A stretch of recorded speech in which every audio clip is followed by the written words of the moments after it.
Omukulembeze w'eggwanga Yoweri Museven alabudde Paalamenti okukomya okukotoggera enteekateeka za gavumenti ez'enjawulo olw'okugaana okuyisa embalirira z'ennyongereza ezireetebwa mu Paalamenti nga beekwasa ensonga z'agambye nti teziriimu ggumba. Bino Pulezidenti Museven abyogedde asisinkanye ababaka ba Paalamenti abatula akakiiko akateekateeka embalirira y'eggwanga aka Budget Committee olunaku lw'eggulo baamusisinkanye mu kago bwa Pulezidenti ag'Entebbe. Ensonda zitegeeza nti Pulezidenti Yeweze Okukyusa mu Ssrmatteka w'eggwanga akendeeze ku maanyi ga Paalamenti ng'ayagala nti omukulembeze w'eggwanga aweebwa amaanyi ag'okusatulula Paalamenti bw'alaba ng'erina by'ekola ebyekiika mu nteekateeka za gavumenti ye. Bino ebijjidde nga Paalamenti omwezi oguwedde yagaanye okuyisa embalirira eya tiriyoni emu n'obuwumbi 434 gavumenti ze yali yeesabye nti yali yazikozesa dda nga yeesigama ku tteeka erifuga enkozesa y'ensimbi erya Public Finance and Management Act ery'omwaka 2015. Mu tteeka lino gavumenti eriko ensimbi tiriyoni emu n'obuwumbi 434 ze yakyusakyusa n'ebaako ebintu ebirala byezikozesa wabula Paalamenti bwe yali ebaga embalirira y'eggwanga y'omwaka gw'ebyensimbi guno okugenda mu maaso 2022-2023 ebyo yali yabigaana. Paalamenti ng'eyita mu kakiiko kaayo akavunaanyizibwa ku mbalirira y'eggwanga yazuula nti ensimbi ezo nnyingi zaasaasanyizibwa ku bintu Paalamenti bye yali yagaana edda. Ensimbi zino kuliko obuwumbi 2010 ezaaweebwa amaka g'omukulembeze w'eggwanga mu nsawo etatunulwamu emanyiddwa nga classified budget. Obuwumbi 20 zaaweebwa kampuni ekola emmotoka eya Kira Motors. Obuwumbi 2074 zaaweebwa kampuni ya Atiak Sugar. Obuwumbi 26 nti zaaweebwa kampuni ya Abubeka Technical Services okugibbuula mu katuubagiro k'ebyenfuna ke yetubiddemu. Obuwumbi 86 zaaweebwa Sudiru Pareja okuzimba ekifo omutuuzi bw'enkuŋŋaana ku wooteeri ya Speak Resort e Munyonyo, so nga obuwumbi 68 nti zaaweebwa poliisi okukola ku kamera zaayo ezaasimbibwa ku nguudo. Enteekateeka y'okuyisa ssente ezo yawakanyizibwa nnyo ababaka ba Paalamenti nga bagamba nti zaakozesebwa mu bukyamu. Ababaka bakkaanya n'omumyuka wa Sipiika Thomas Tayebwa nti okusaba kwa gavumenti kuno kuteekebwa ebbali okutuusa nga wabaddewo okwekenneenya okw'enjawulo nti ensimbi zino ddala zaakozesebwa bulungi. That's what we have passed, which is captured under B. Now, whatever I'm also saying is being captured on the Hansard. So in case of any doubt, one will refer to the Hansard. That's why we extract it and we attach it on the resolution. Motion for adoption of the report for the committee of supply. The motion that we asked him to, because he stated it that and stood over those under 3%. It's not under 3%. See, and stood over the 3%, not under 3%. Okay. Also, let me, because you see, on top of the when they're extracting the resolution, okay. If for my emphasis and repeating again, we extract a resolution and it goes with the answer.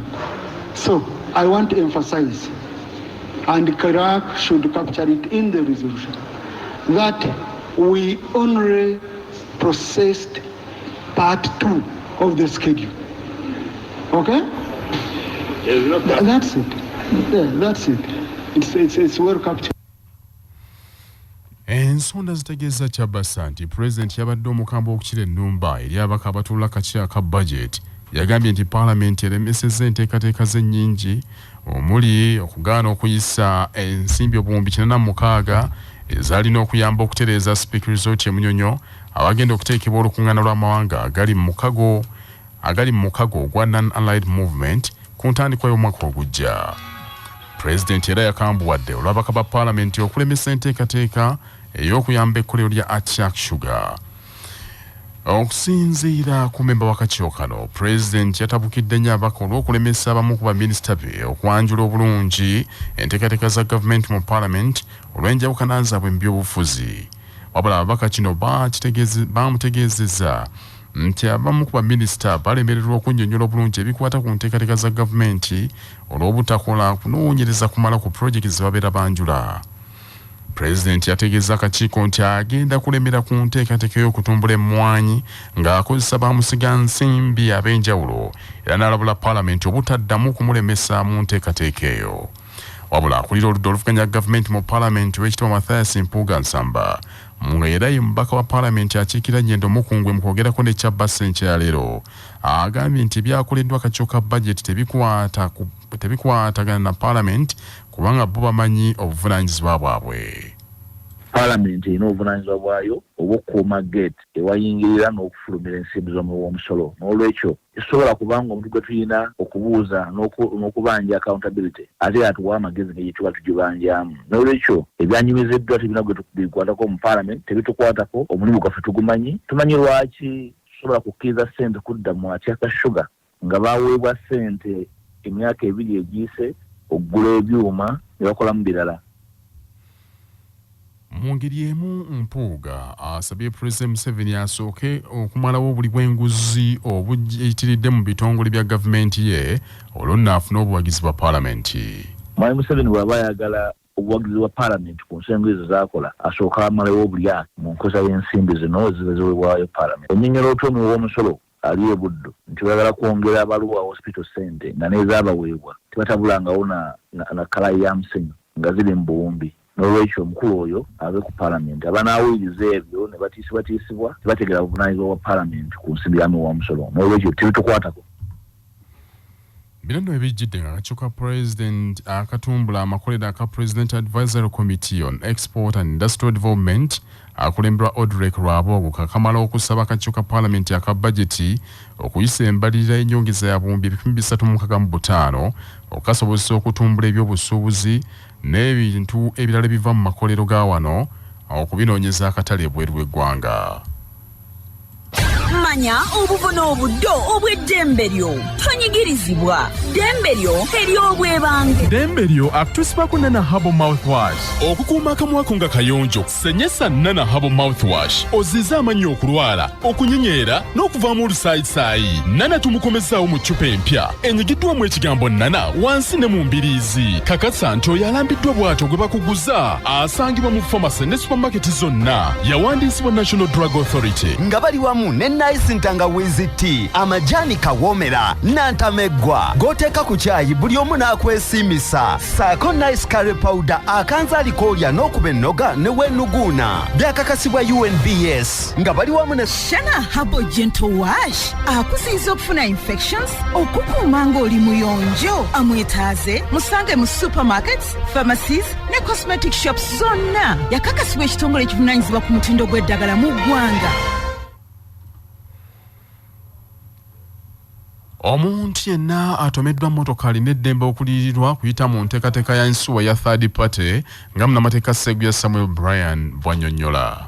Mu muteeka lya motor vehicle insurance open brackets third party risks etteeka lino likakata ku buli muntu alina emmotoka okusasula omusolo ogwa third party. Ssente ezo nnyini kidduka z'asasula mu insurance company omuntu oyo aba afunye obuzibu nga bumuteekeddwako emmotoka eyo ssente ezo zibakwata ne basasula omuntu oyo abeera afunye obuzibu. Bwe kitaba bwe kityo driver bw'asasula oyo gw'abeera aleeseeko obuzibu then asobola okugenda mu insurance company eyo gye yasasuliramu omusolo ogwo ogwa third party n'abasaba bamuddize ssente ze. Kamalabyonna wa Buganda ow'ekitiibwa Charles Ssrmatteka anogaanyizza obukulu bw'empaka z'emipiira gy'amasaza ga Buganda bw'atyo n'asaba abaami ba Kabaka ku mitendera gyonna okusoosowaza emipiira gino kubanga ku mulembe guno omutebi empiira egyo lyerimu ku makubo agenda okuyitwamu okutwala Buganda ku ntikko. Mukuumaddamula Charles Ssrmatteka abadde wali ku mbuga y'essaza Busiro Ssentema Bannabusiro nga bajaguza obuwanguzi bwatwako gye buvuddeko bwe baasitukira mu kikopo ky'amasaza eky'omwaka oguwedde 2022 baakuba Buddu ggoolo zaali 2-1 mu kisaawe Wankulukuku. Katikkiro bw'atyo akubiriza abaami b'amasaza okukuuma omutindo gw'empaka zino zisigale nga ŋŋanzi era nga z'amaanyi nnyo.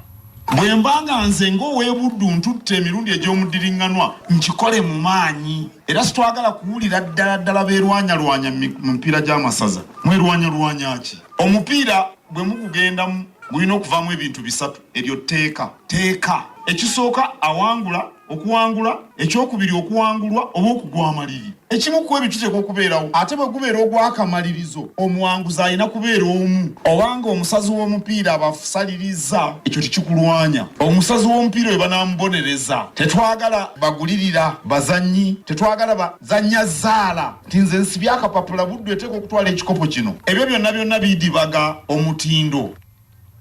Katikkiro era ajjukizza essaza Kyaddondo ne Busiro okukozesa enkizo ze galina okwekulaakulanya.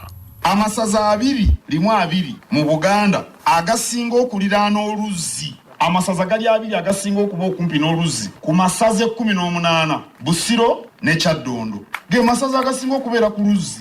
Ebibuga ebisinga okuba eby'enkizo mu Uganda biri 2 Kampala n'Entebbe bye bisinga okuba eby'enkizo. Entebbe kiri Busiro, Kampala ali Kyaddondo. Abantu abayimiriddeko amaanyi g'ensi Uganda basula Busiro basula Kyaddondo. Mu Busiro mulimu emikisa egitalina mu Busiro mulimu emikisa egitalina omukisa ogusookera ddala bwe bwetaavu obw'emmere obwetaavu obw'emmere tewali kyetaago muntu kyalina ndowooza omuntu yeetaaga ebintu ebikulu 3 omukka gwe tussa amazzi n'emmere kyeŋŋamba ebintu ebibezaawo obulamu. Ssaabawolereza wa Buganda era minisita wa gavumenti ez'ebitundu b'ekitiibwa Christopher Bwanika era nga naye mu Nabusiro ayozezza bannabusiro olw'obuwanguzi obwo n'abasaba benywereze ku ntikko.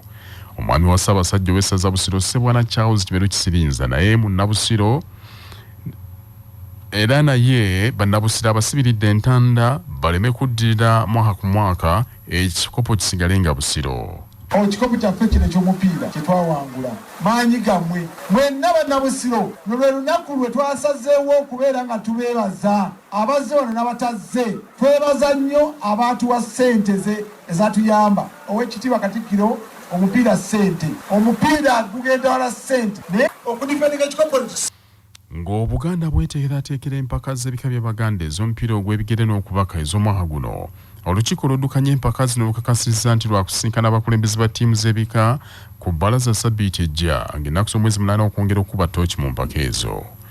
Nnyini-nsi Ssaabasajja Kabaka yasiimye okuggulawo empaka z'emipiira gy'ebika by'Abaganda ku lw'omukaaga olujja 13 mu kisaawe Wankulukuku era bazzukulu ba Mugema ab'Enkima bagenda kutuuka ne bazzukulu ba Nsamba b'Engabi mu mupiira ogw'ebigere n'okubaka.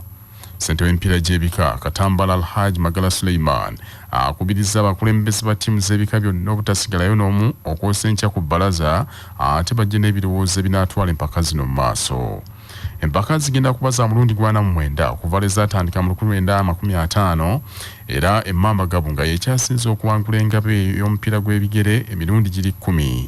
Bazzukulu ba Lomu abeddira endiga be bannantamego b'empaka ezo baakuba bazzukulu ba Ndugu ab'Olugave eggooli yali emu ku bwereere ate ng'eye n'ewangula ez'okubaka baakuba bazzukulu ba Gabu nga b'Emmamba Olugave wali 37-35.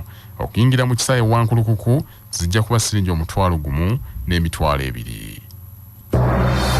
Amawulire okuva ebweru w'eggwanga gakutuusibwako Imara Hotel ekyengera Mugongo ng'okyamidde ku lw'e Masaka we mufunira empeereza ez'omulembe zonna ez'ebya woteeri n'akamwenyumwenyu. Essimu 0750-598-0 ng'era bali wamu ne Kiko Omukyuzi Mix tukwaniriza mu nfumba empya nga gw'okozesa olw'akawoowo akaalagirwa n'eddekende ate eno nga bw'ozitoya ne subuwo naawe afumba akatogo. Kiko Omukyuzi Mix mufuule etteeka. Gavumenti ya Saudi Arabia esazeeyo okuwoma omutwe mu kutabaganya enju y'ebbiri eziwanagana e Sudaani omufiiridde 10,000 by'abantu. Kikakasiddwa nti enteesaganya zitandika olunaku olwaleero ku lw'omukaaga mu kibuga Jidda ekya Saudi Arabia. Ekiwandiiko ekyamu kitegeezezza nti gavumenti ya Saudi Sudan yaweereza dda ababaka mu kibuga Jidda okutandika ku nteesaganya zino newankubadde oludda luli olw'ekibinja ky'abayeekera eryeyeekera babadde tebannavaamu kigambo. Okulwanagana kuno okulungudde wiiki 3 kufiiriddemu 10,000 by'abantu ate ng'abantu abasoba 45 be bali mu kubundabunda. Bannaffe ag'enkyaleero kangamalirize mu bufunze.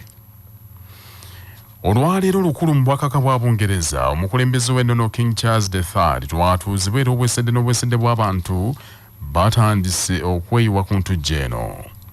Omukulembeze wa Uganda Yoweri Museveni alabudde Parliament nti ekomye okutoggeranga enteekateeka za gavumenti ye olw'okugaana okuyisanga embaliririza ennyongeza Parliament ezireetebwa mu Parliament ng'ababaka beekwasa ensonga z'agambye nti teziriimu yadde akaniguusa.